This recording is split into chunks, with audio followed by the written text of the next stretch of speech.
David, thank you. Well, I'm joined now from Hull, I believe, by Alan Johnson. Alan Johnson, can you hear me? I can. Excellent, good. Now, what do you think? Do you think you ought to think about conceding at this point? No, not at all. No, not on the back of an exit poll. That shows, first of all, that the Conservatives' big society has kind of gone nowhere. But big flop. If that exit poll is right, and suggests, rather surprisingly, that the Lib Dems have fewer seats than now. So let's wait to see how this pans out. But it's hung Parliament territory. It's not conceding defeat territory. So if it's hung Parliament territory, you have no problem with a deal. Can you hear me? Can you hear me, Alan Johnson? We've obviously got to communicate. You are back again, are you? No, we've got a communication problem. I never went away, Jeremy. If it is...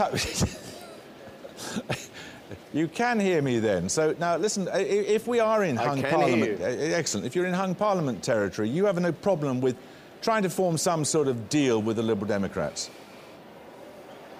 I have no problem at all. Indeed, if the outcome of this election, if the will of the people is that no party has an overall majority, that's where grown-up, mature politicians have to be.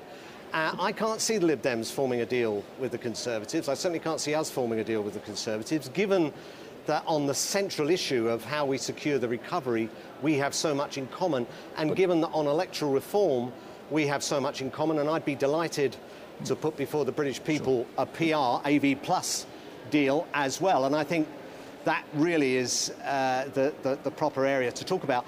Yeah, I think we've got a lot in common and we could come together on this. Let's see what the outcome is, but, you know, it's been an intriguing, fascinating election and it's still got a few more twists and turns. But on that basis, we would rewrite the results of half the elections in the last 30 or 40 years, wouldn't we?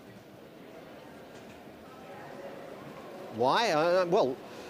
Look, the simple fact is no party's got an overall majority. Logic, hang on a second. By your logic, it was an anti-Labour majority in 2005.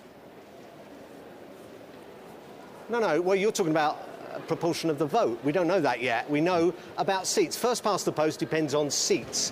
And we're told that the virtue, the single biggest virtue of first past the post, is it delivers strong governments. I mean, the fact that it disenfranchises people and it's a miserably disempowering system, we're supposed to put up with that because it gives us strong government. Well, it hasn't.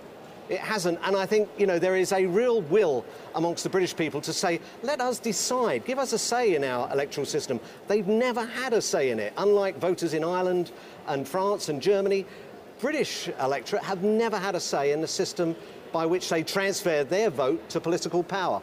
And it's time to do that. OK, Alan Johnson, thanks very much indeed. Well, Theresa May, Peter Mandelson and Ed Davey are still with us. Who's won this election, then?